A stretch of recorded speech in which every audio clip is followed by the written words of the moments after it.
रजब भट्ट और डकी अगर माफ़ी ना मांगते फर्रुख खान खोखर से तो फिर क्या होता? मित्थन ने माफ़ी मांगी है। ये रजब भट्ट क्या चीज़ है? ये किस बात की मूली है जी? और डकी ये क्या चीज़ें हैं? ये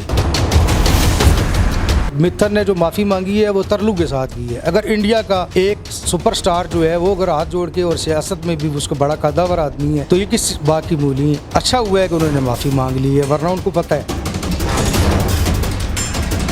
फर्रुख खान खोखर हमेशा भारत का जो मीडिया है उसकी जिन्नत बने रहते हैं। यहाँ पर जब कोई फर्रुख खान खोखर इंडिया को धमकी देते हैं तो उनकी चीखें निकल जाती हैं। फर्रुख खान खोखर साहब का नेटवर्क जी सिर्फ पाकिस्तान में या एशिया में नहीं है। फर्रुख खान खोखर साहब का नेटवर्क पूरी दुनिया में।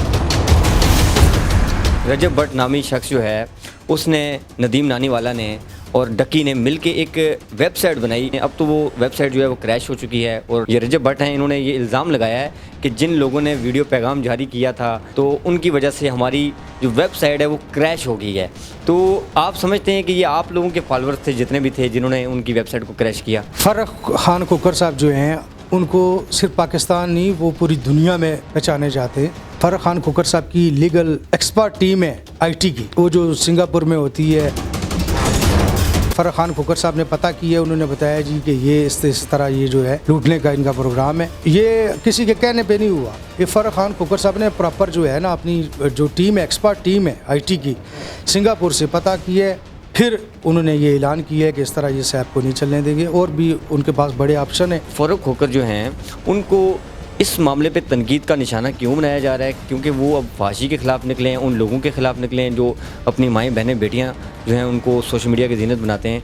तो कौन लोग हैं ये जो इन पर तनकीद कर रहे हैं? ये चंद लोग हैं जो पहुंच नहीं सकते हम तक, जो तो हमारे साथ तस्वीर नहीं बना सकते फर्रुख खान खोखर साहब के साथ, ठीक है? वो वायरल नहीं होते, वो लोग इशू बना रहे हैं ताकि कोई भी ऐसी बात करें जिनसे वो वायरल हों। अतीक भट्ट साहब ये बताइएगा कि फर्रुख खान खोखर साहब ने तो फांसी के ख़िलाफ़ ऐलान जंग करने का फ़ैसला किया है। सोशल मीडिया पे उनकी वीडियोस हमने देखी कि वो फांसी के ख़िलाफ़ मैदान में उतर चुके हैं। लेकिन अब ये जो टिकटॉक पे लाइव आते हैं अपनी फैमिलीज़ के साथ, अपनी बीवियों के साथ, अपनी बहनों के साथ, अपनी माओं के साथ, तो उनको बाकायदा तौर पे रोकने के लिए क्या प्लानिंग्स बनाई हैं फ्यूचर में? जो बंदा फैमिली लाएगा व्लॉग पे और सोशल मीडिया पे जो उसके खिलाफ अब सख्त एक्शन होगा। हमारे रब ने मना की है, रसूल खुदा ने फरमाया है कि औरतें जो हैं ये पर्दा इनका हो और अपने महरम के अलावा किसी को नहीं दिखा सकती। किस तरह एक्शन लेंगे? क्या प्लानिंग्स क्या बनाई हुई हैं आप लोगों ने? कानून हमारे साथ है, अदलिया हमारे साथ है, क्योंकि अक्सर की बात है। उसके अलावा हमारे साथ जब ये सारी चीज़ें लोग नहीं समझते, फिर हमारे पास एक ज़बान है समझाने की, वो सब जानते हैं जिस ज़बान का लोगो ये है।